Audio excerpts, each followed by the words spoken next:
Hey friends, it's Tracy. In this video, I'm going to share the Cliff Notes version of how I painted these watermelons that I did on a recent craft and chat with me. Now, my craft and chat sessions are when I craft with you real time, and if I'm live, I will chat with you and then I upload those segments to my YouTube channel because I have friends that don't do Facebook and they only watch on YouTube. So I am so honored and blessed to be able to share these different versions with you. Now, if you would like to check out the actual craft and chat session, I will have that linked in the iCard as well as in the description box below.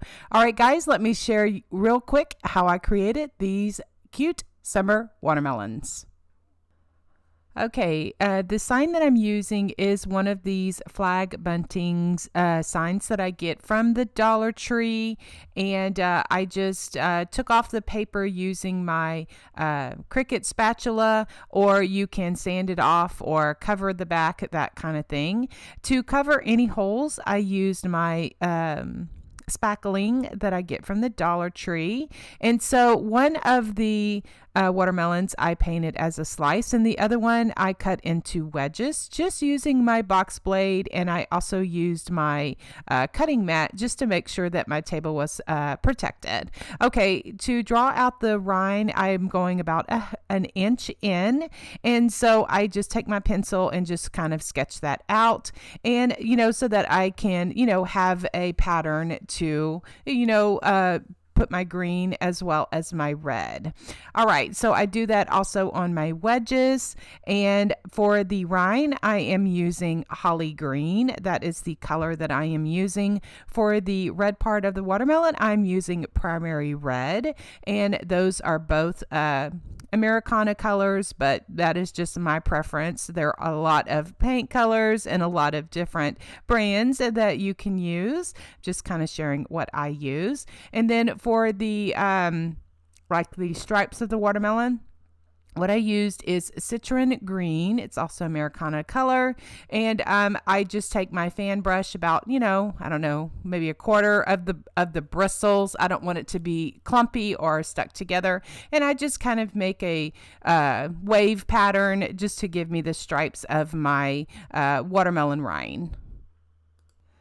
But before I put on my stripes, what I'm using is a 1/2 inch flat paintbrush and some black paint. And I'm going to do some shading, which gives some depth and dimension to my painted projects. I just dip half of my brush in paint, the other half in clean water. I blend on a paper towel. Now, like I mentioned at the beginning of this recap, if you would like to see this in slow motion, real time, I do have the original craft and chat video where I just show you real time of how I painted these watermelons. But this is just a quick recap for those of you that like the shorter versions of the videos.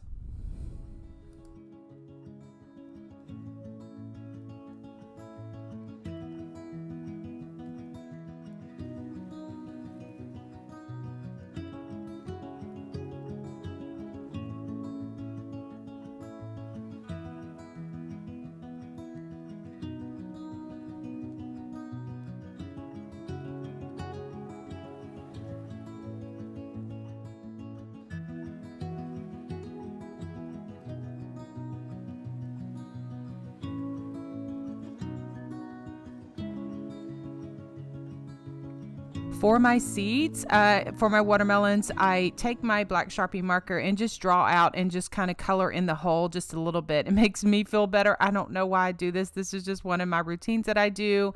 And then I take some black paint and my round paintbrush and just fill in the holes or fill in the seeds. And so there I was showing you, those are my favorite brushes that I like to use. They are linked in my Amazon store, which you can find in my link tree, which is always in the description of the video.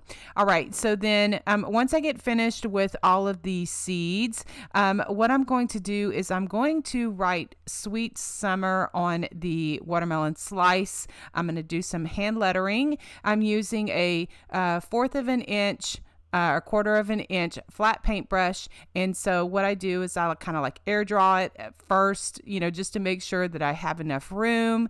And then I will just, write Sweet Summer on there. I'll put my happy dots on there, all of the things that I love to do. And if you're interested in free fonts that have like the dots on it, I do also have that in my link tree.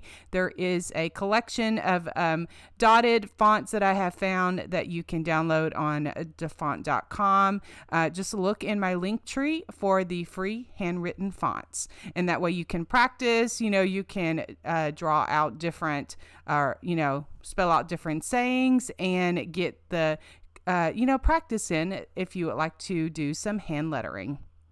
Okay, so then what I like to do is I have a thin liner brush that I just put, do some squiggles, do some highlights of my little painted projects. Guys, you will hear me say many, many times, the beauty is in the details. The beauty is in the details. Anyway, so then for the white part of the watermelon, what I used is some puffy paint I just picked up at Walmart or either Hobby Lobby. Any craft store should have puffy paint, but I love using puffy paint on my painted projects because it just adds some dimension and just really adds some character to my painted projects.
So in this watermelon slice, I'm just sharing it that I had used the puffy paint all the way around to add the squiggles and all that stuff and how it kind of looks.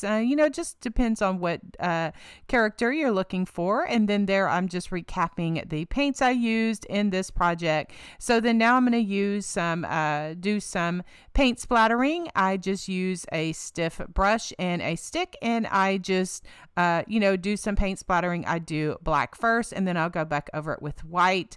I'm also showing that is the paint varnish that I like to use on my projects, just to, give it a sealer. Now I'm going to be using these as wreath embellishments, but they would be cute as decor pieces or tiered tray or just shelf sitters or to make a door hanger. All right, guys, thank you so much for watching. I hope that you enjoyed this recap of my craft and chat, painting these watermelons with you. We will talk to y'all very soon. God bless, and we'll see you in the next video.